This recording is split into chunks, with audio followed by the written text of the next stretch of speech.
ये लड़की एक गुंडे से कुछ पैसे उधार लेती है, लेकिन टाइम से पैसा नहीं चुकाने पर गुंडा अपनी मनमानी करता है।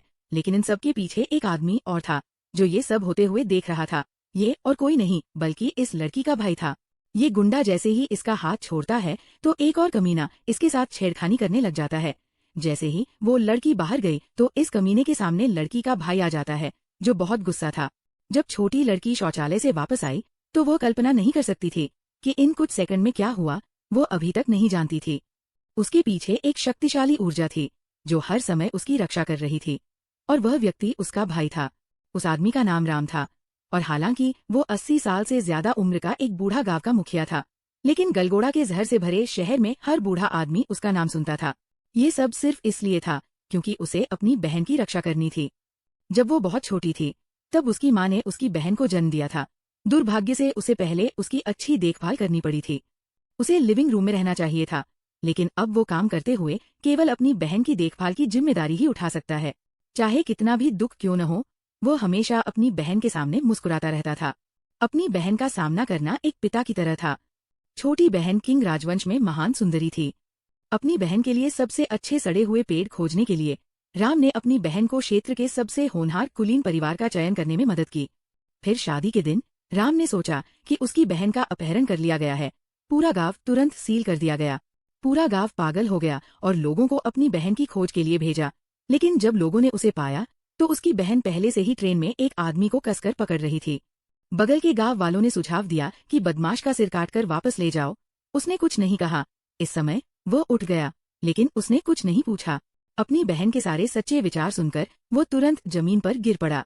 अपनी माँ के गुजर जाने के बाद भी वो कभी इस तरह नहीं गिरा था, लेकिन अपनी बहन की खुशी के लिए वो केवल अपनी बहन के दर्द को सहन कर सकता था और अपनी बहन को जाने दे सकता था। तब से दोनों को शर्मिंदगी महसूस हुई और उन्होंने कभी भी राम को एक दूसरे की तरफ देखने की हिम्मत नहीं की। मुझे नहीं पता था कि मेरी बहन आज सुबह अपने जीवन के सबसे दुखद पल का अनुभव करेगी। उसकी बहन के चले जाने के बाद राम दिन रात उसके पीछे पड़ा रहता था। वो उसे जाने नहीं दे पा रही थी, इस डर से कि उसकी बहन को बाहर निकाल दिया जाएगा। जब उसने उसे फिर से देखा तो न केवल वह एक झोपड़ी में अकेली रह रही थी, बल्कि उसे अपने कर्ज चुकाने के लिए एक बार में काम करना पड़ रहा था। उसे नहीं पता था कि उसकी बहन ने क्या क्या झेला होगा। अपनी बहन को इस हालत में देखकर उसके दिल में दर्द महसूस होने लगा। 4 तारीख को मकान मालिक ने बड़े उत्साह के साथ राम की बहन को बाहर निकाल दिया और उसे अपना सामान पैक करके तुरंत जाने की अनुमति दे दी। अप्रत्याशित रूप से पलक झपकते ही उसे एक लग्जरी विला में ले आया। वास्तव में ये सब निर्माण में व्यवस्थित है। न केवल उसकी प्रेमिका वहां रह रही थी, वो अभी भी गुप्त रूप से अपने भाई की जिम्मेदारी को दबाना जारी रख रहा था। लेकिन ये उस दिन दुर्घटनावश राम की बहन को खाना खाने के लिए खींच लिया गया।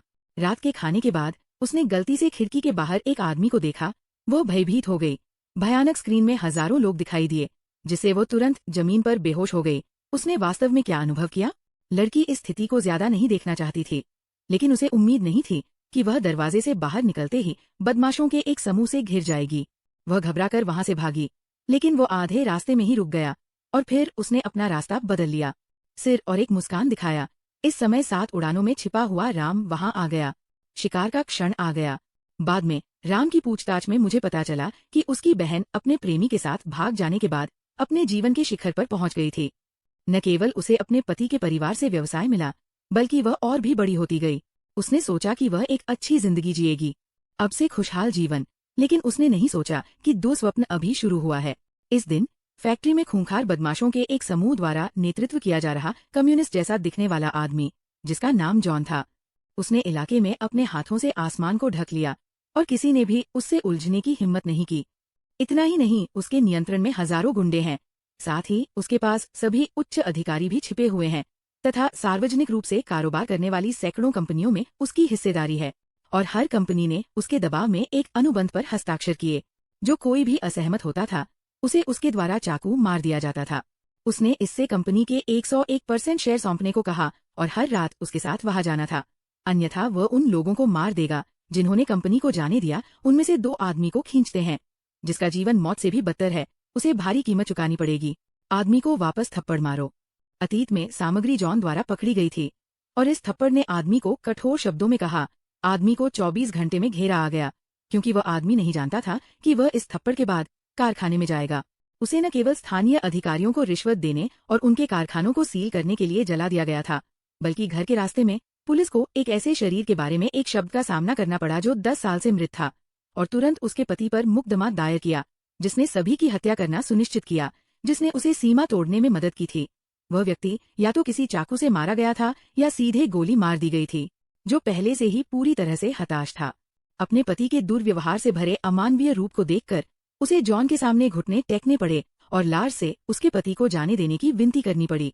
उसने शुरू में सोचा था कि जॉन को कंपनी देने से उसके पति को राहत मिलेगी, लेकिन उसे उम्मीद नहीं थी कि जॉन का उन्हें जाने देने का कोई इरादा नहीं था। वो अभी भी अपने कर्ज चुकाने के लिए बार में बारटेंडर के तौर पर काम कर रहा था, और ये आरंभिक दृश्य था। मुझे अपनी बहन के अनुभव के बारे में पता चला। राम का दिल एक चाकू पकौड़ी की तरह है। दिल को छेदने के 10,000 टुकड़े संकेत देते हैं कि मेरी बहन को दुखी पीढ़ी से बाहर निकलना चाहिए। एक डरावना शहर दिखाई दिया। अचानक उच्च फांसी 3 लाशें गुजर रही थी। देखा, लेकिन वह मुस्कुराया और अपने अधीनस्थों को बताया चीजों को बहुत भड़कीले ढंग से न करना, ये न जानते हुए कि जब उसके अधीनस्थों ने उसे बताया कि ये उसके अधीनस्थ थे जो मर गए, तो वो तुरंत घबरा गया, क्योंकि किसी ने कभी उनके लोगों को नहीं छुआ था। ठीक उसी तरह जैसे वह किसी अजनबी को फोन करके डराता है, वो जॉन से कहता है कि ये शुरुआत है, ताकि उसे हमेशा डर में जीना पड़े। इसके साथ ही जॉन के पूरे समूह को उड़ा देने का आदेश दिया गया। जॉन को कभी ऐसी शपथ नहीं मिली थी कि उसे अपने हजारों लोगों को भेजना होगा। पूरी प्रक्रिया में तलाशी शुरू की और स्थानीय पुलिस और मीडिया को रिश्वत दी, लेकिन 1 महीने से अधिक की तलाशी के बाद भी कोई सुराग नहीं मिला। पाया वातावरण। बस जब उन्होंने सोचा कि राम पहले से ही भागने से डरता है। इस समय अभी भी एक बड़ी बाल्टी आकाश से दूर नहीं, एक मजबूत रोशनी ऊपर उठी व्यक्ति राम था। उसका बंधक नीचे फट रहा था। राम का बदला अभी पूरा नहीं हुआ था। इससे पहले कि जॉन श्मशान से बाहर निकलता, उसके सभी आदमी एक रहस्यमयी लिफाफा लेकर दौड़े। जब लोगों ने लिफाफे का अनुमान लगाया, तो उन्होंने पाया कि उनमें से प्रत्येक पर जॉन की एक तस्वीर थी, और हर एक तस्वीर में एक अलग समय का लिफाफा था। उन्हें अपने बॉस को निर्धारित समय के भीतर मारना होगा, अन्यथा वे उसी समय मर जाएंगे। जॉन को इस तरह की डांट पर बिल्कुल भी विश्वास नहीं था, लेकिन इस समय अचानक एक आदमी इमारत की छत से ऊपर आया, और जल्द ही उसे उत्तर पश्चिम से नफरत हो गई, और मृत्यु का समय शिनफेंग पर समय हुआ। 10:10 बजे। इस समय 10 बजे लोगों को पकड़े हुए वह इतना डर गया था कि वो भागना चाहता था। वह बार को भी नहीं रोक सका और सीधे लिफ्ट में जा घुसा। उसे नहीं पता था कि वो भाग गया है। उसके जाते ही उसे रस्सी से जिंदा बंद कर दिया गया, और दूसरे लोगों ने उसे देख लिया। इस दृश्य से अपनी जान बचाने के लिए कुछ नहीं कर सकते थे। सभी बंदूकों के साथ विद्रोह करने लगे। इस समय जॉन का उसके सभी लोगों ने पीछा किया, एक सड़क के चूहे की तरह, हवाई अड्डे पर। और उसी समय राम ने अपनी प्रेमिका से अपनी बहन को सूचित करने के लिए कहा कि वो गंगा के किनारे पर इंतजार करे, उसे बताकर कि कुछ महत्वपूर्ण था। जब बहन नदी पर आई, तो ऐसा हुआ कि इस समय जॉन उसके सामने से गुजरा, और क्रूरता से राम को जमीन पर उड़ाने का उद्देश्य अपने दुश्मन को देखना था। अब इस तरह की दयनीय उपस्थिति में गिर रहा है। इस समय जॉन पहले से ही हताश था और भागने के लिए एक टैक्सी रोक दी। वह सोचा, राहत की सांस ले पा रहा हूँ।